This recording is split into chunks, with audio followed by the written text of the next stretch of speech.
Yeah. So, welcome to the next portions of the Unit 5, that is the software metrics. Okay, so we'll start with the software metrics. See, assume that you are trying to build a house. Okay, so it might be having several phases like completion of your what we call basement up to the mold, plastering, and then electrical fittings, plumbing, and finally the painting, and to some extent even the carpentry needs to be done. Okay. While the project is in execution, typically you try to measure. Okay, measuring might be in any sense. You might want to measure that how many bags of the cements are still being needed, how much tons of the steel that you need to procure, what should be the labor that still I need to pay, okay, how long it would take me to complete the house. So we make several types of the measurements. Okay, so some of the measurements they could be made directly, and some of the measurements they could be made indirect. That is what exactly the metrics are going to do with respect to the projects. Okay. So software metric, it refers to a broad range of the measurements with intent of improving the entity measured in the areas like estimation, quality control, productivity assessment, project control, and typically the metrics helps to assess the overall quality of the technical work. Okay, there are some quotes with respect to the metrics. The first is, when you can measure what you are speaking about and express it in numbers, you know something about it, otherwise your knowledge is meager and unsatisfactory. Anything that needs to be quantified can be measured in some way that is superior to not measuring it at all. Software metrics let you know when to laugh and when to cry, and this is the famous quote that is being done by the Einstein. Not everything that can be counted counts, and not everything that counts can be counted. Okay. So now let us see why actually we need to measure. Okay, so why do you make the estimations? Why do you make a plan while you are trying to build a house? The reason is you want your end quality, end product to be highly quality. Okay, that is the reason only why we always need to take a measure. So typically in the software projects we need to make the measurement to gain the insight of the develop understanding, to evaluate, that is to get the status with respect to the plan, so to assess the achievement of the goals, the impact of the technology, and to some extent you might be interested to predict the apparent relationships, hidden risks, estimation of the cost, time and quality, and finally the ultimate thing that why we need to measure is to improve the overall process quality, the accuracy of the estimation and quality of the outcome. Okay, now let us see what actually we mean by the measure, metric, and as well as the indicator. Measure is nothing but provides a quantitative indication of the extent, amount, dimension, capacity or size of the some attribute. Okay, example, it might be the number of the errors found in a review, or else you are trying to compile a file, number of the warnings that the program has given, even that might be a metric. The total number of the errors that is being shown with respect to the program, even that could be a metric. Okay, so the amount of the object code that is produced, even that might be a measure. Okay, so as we said, metric is nothing but it is a quantitative measure of the degree to which a system component or a process possesses a given attribute. Okay. Indicator is nothing but a metric or a combo of the metrics which provides the insight into the software process, project or the product itself. Okay, so this is the basic definition of the measure, metric, and as well as the indicator. Okay, so now let us see what you are trying to measure. Okay. See, be certain about with respect to the things that what you are trying to measure and the dimensions that what you are trying to measure. For example, you can go to a general provision store and you could ask, sir, give me some 5 kilo of the rice or the ragi or the jowar. whereas you cannot go to a goldsmith shop and ask for you give me 5 kg of the gold, which is highly impossible to procure. Okay, so be certain with respect to the what you are trying to measure and as well as its dimensions. Okay,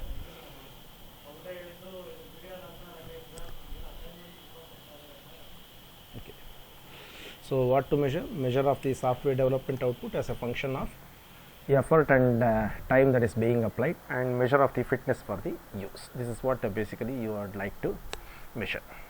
What are the different types of the metrics that could be assessed with respect to the software projects?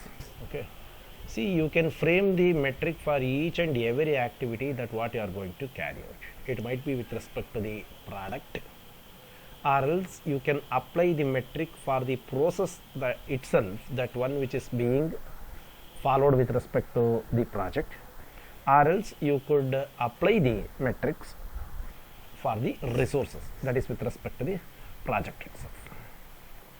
Okay, so what are the attributes of the effective software metric? It should be simple and computable. Okay, do not try to make a mess with respect to the metric. Okay, so and it should be easily for me to compute. Okay, it should not be the thing that today I am going to start collecting the metric, it takes me 1 year to collect the data, and that shall not be an effective software metric.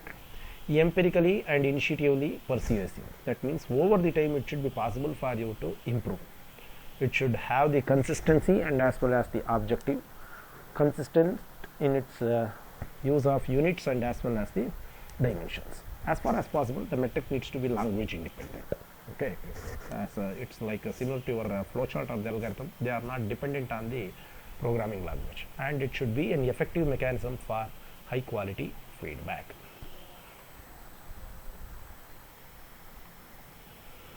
Okay, now let us see what are the formulation principles that if you want to frame a metric. The objectives of the measurement should be established before the data collection begins. For example, even in our institute we have a metric called as a biometric attendance monitoring system for all the teaching and as well as the non-teaching employees. So they clearly made specified the what is the objective of collecting this data. Okay, we want to make sure that per month 160 hours of the work needs to be produced by all the employees. That was the objective.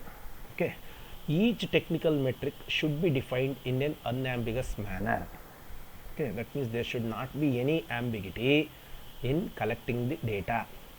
Metrics should be derived based on a theory that is valid for domain of the application. So here they have fixed for 160 hours. In almost all the organizations it is the same. Okay, that is for 5.5 days, 40 or 41 hours, and across the month it turns to be 160. So it is being based on a valid theory aspect. Metrics should be tailored to best accommodate the specific products and processes. Okay, next, collection and analysis principles. Whenever possible, data collection and analysis should be automated. Okay, so the authorities cannot go for each and every employee and ask how many hours of the work that you have given for it today or today this week or for this month and all. So that is why it is being automated. Valid statistical techniques should be applied to establish the relationship between the internal product attributes and the external quality characteristics. Okay, interpretative guidelines and recommendations should be established for each and every metric.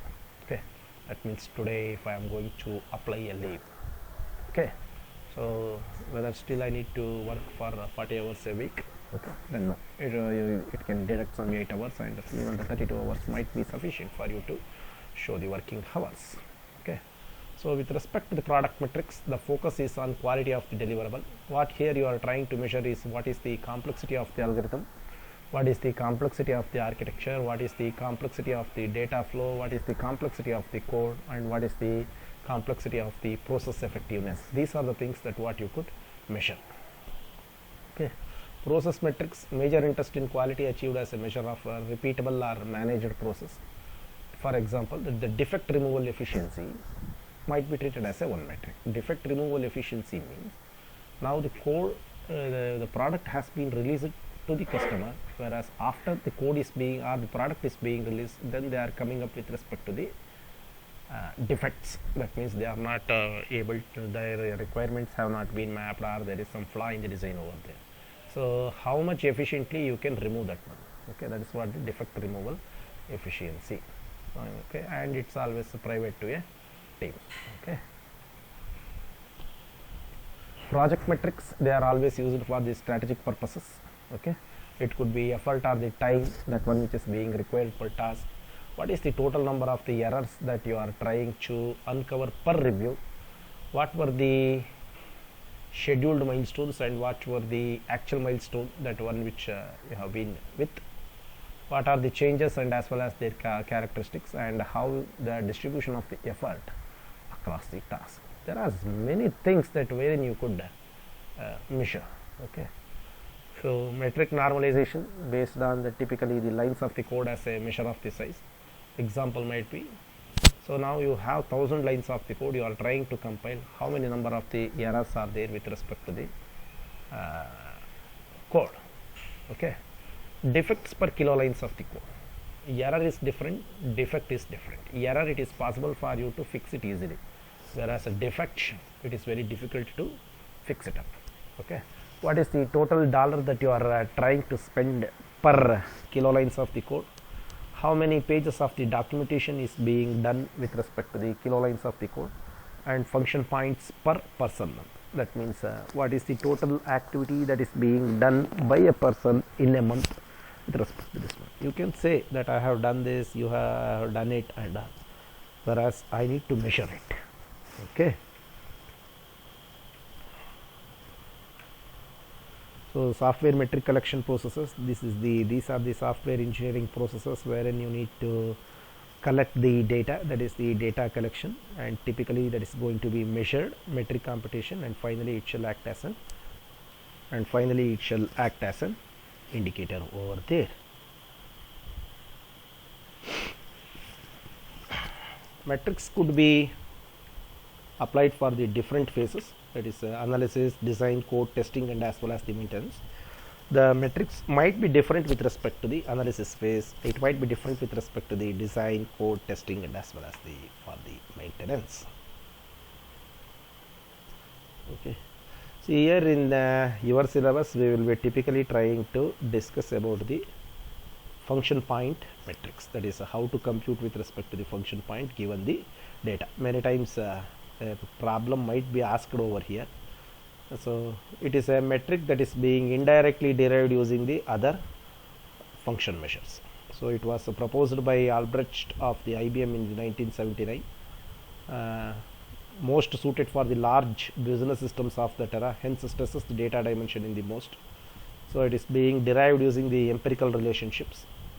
International Function Point Union Group later tried to correct this issue. It is based on countable measures of the software information domain and assessment of the software quality. Okay, yeah, now let us see how to compute with respect to the function points. See, to the some extent, once when the requirements have been posed and still your staffing is not being done, you need some measure to identify the resources.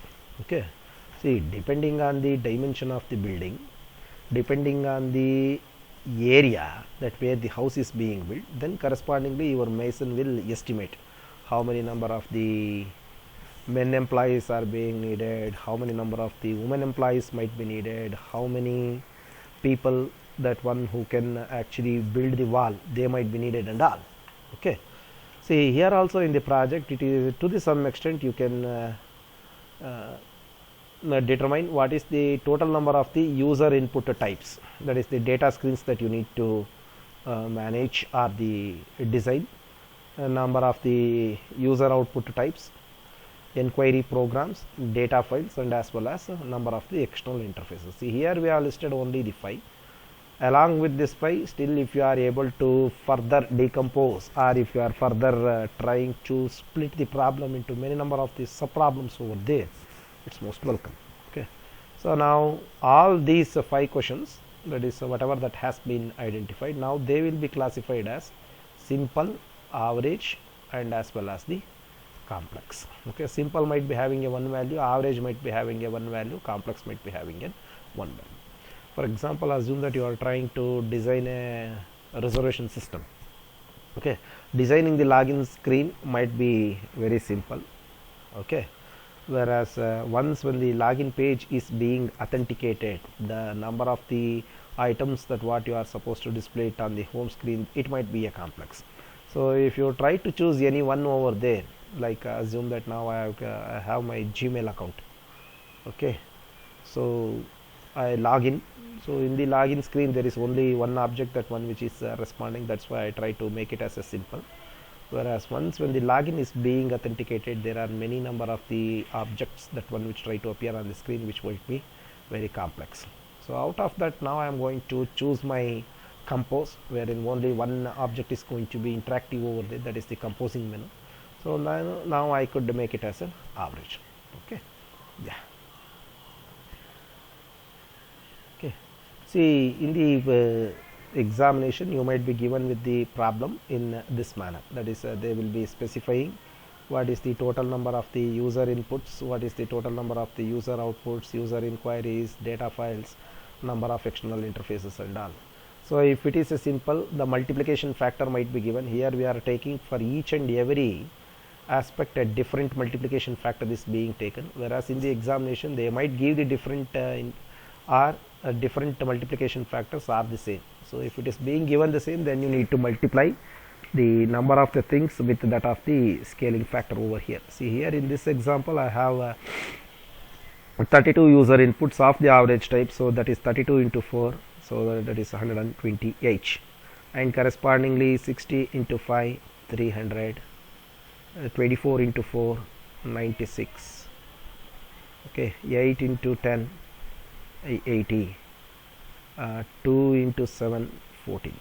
So finally you make a summation of this one, 128 plus 300 plus 96 plus 80 plus 14. So this will be my count total, this one, this will be my count total is equal to 618. Okay, after these things are being calculated, next is to compute the adjustment values fj. Fj is nothing but it is the set of the 14 questions wherein you need to respond with the values. Okay, say the basic knowledge that what you need to apply is 0 means it is not at all required. Does the system require backup and recovery? No. If it does not require means, then it will be having a value of the 0. Okay, or else if it is absolutely essential, then it would be fine. So in the examination they might not give all the 14 number of the questions over there. Okay, whereas their average value might be given, like it might be 3 means, then you need to make it as 14 into 3. Okay, so like this you can have some 14 number of the questions like this one. Okay, see, now computation of the function point fp is equivalent to count total, that is 618, that whatever that you have got in this slide, okay, into 0.65 plus 0.001 into summation fj is equivalent to 1 to 14.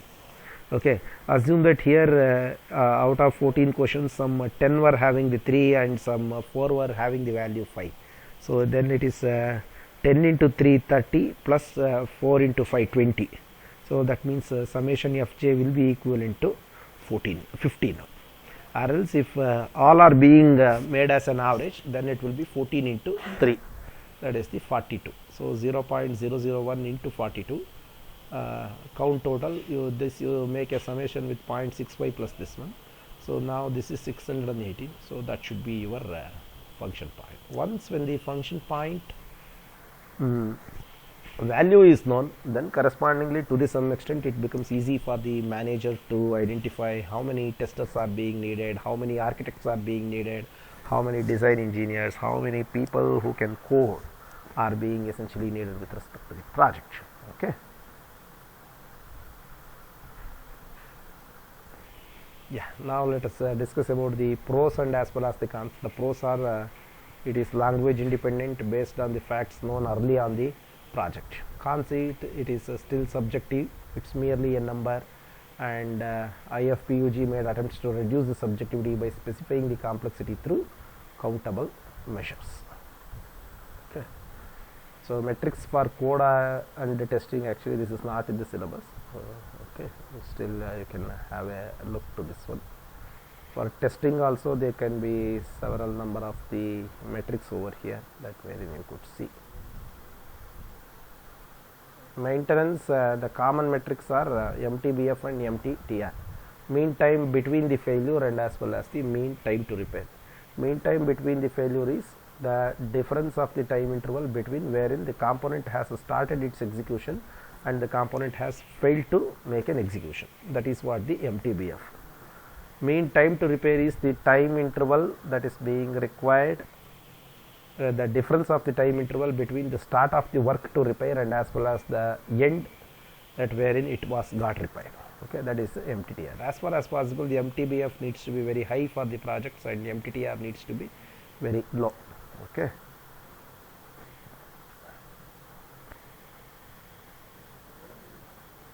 So establishing a software metric team, identify the business goals. For what are your business goals, depending on which I could frame the metric. So we need to improve the customer satisfaction levels with our product, make our products easy to use, reduce the time taken to introduce the new versions, improve the overall profitability. That is what the business goal might be. And you can identify what you want to learn, your sub goals, identify entities and attributes related to your goal, and so as far as possible, formalize your measurement, identify the quantifiable questions and the related indicators to be used. Okay. In majority of the situations, either it would be a scaling factor or a yes or no factors like that one. For example, now you make a WhatsApp call to your friend. As soon as the call is being completed, there you will be assessed with respect to how you would like to rate our call. They will be giving the 5 stars. Either you can give a no star rating over there, or an 1 star to 3 star or 5 star rating over there. That's what the quantifiable questions. Identify the corresponding data elements, define the measurement process and make them operational, collect the results, analyze, and as well as try to interpret them. Okay, so these are the some of the metric guidelines that needs to be followed. This was asked many times in your examination. Discuss the guidelines to be followed while framing a metric for a team. Discuss the guidelines to be followed while framing the metric for a team. Use the common sense and organizational sensitivity while interpreting the metrics data. Okay, so now they have made some 160 hours work mandatory. What will happen if he has made 159 hours 59 minutes, 1 minute he is lagging. Okay, so use the common sense. Define the process goals and the metrics clearly and communicate it clearly to the practitioners. Provide regular feedbacks to the individuals and the teams involved. Even I do get a feedback that how many number of the hours that I have worked with respect to my interface logging, and never try to use it to appraise the individuals. Okay, it should not be done. So never try to threaten, never use the metrics to threaten a team. Okay, consider the metric as an indicator for the scope of the improvement. Don't get obsessed on the single metric to the exclusion of the others. Okay.